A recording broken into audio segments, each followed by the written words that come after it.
It's Game Boy World, and this is Golf.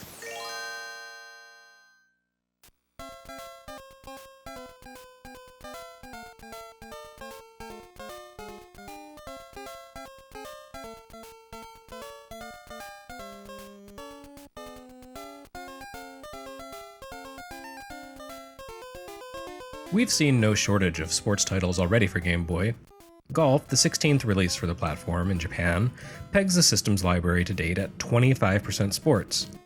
Of all the athletic creations to appear on Nintendo's monochrome handheld so far, however, Golf is by far the deepest and most substantial. Despite bearing a title that starkly describes the sport herein, Golf towers over the NES game that bears the same name. Unlike baseball, it feels more like a sequel and improvement rather than a port. More like tennis, I suppose, but even better. For one thing, Golf is the first Game Boy release to feature a built-in battery for backup.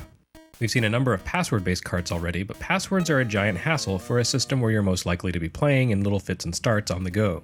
The optimal portable experience wouldn't come along until the DS, whose clamshell design enabled an excellent laptop-like instantaneous sleep mode.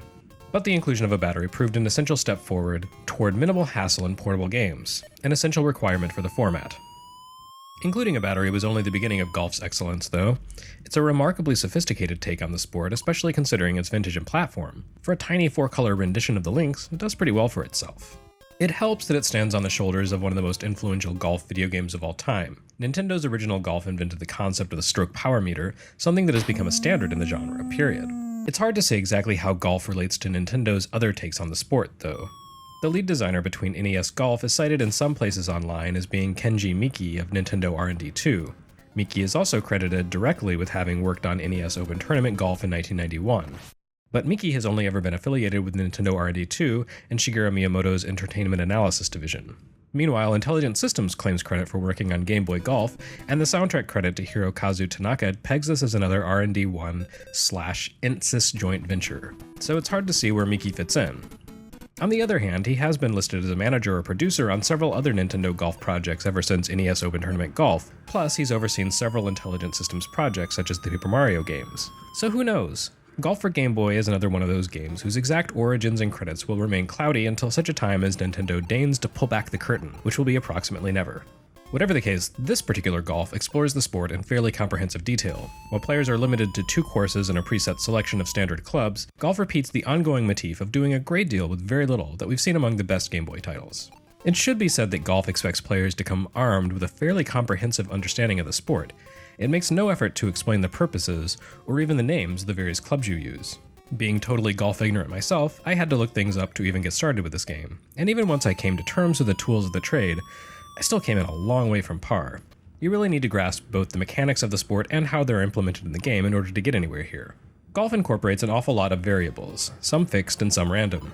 The course layouts obviously remain the same from match to match, but once you zoom in close on the putting green, the entire thing is laid out via small icons that indicate the pitch and roughness of the green.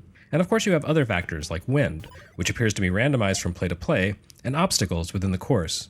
Golf does a pretty solid job of modeling the arc of a ball's flight, and the height of trees or the friction of grass.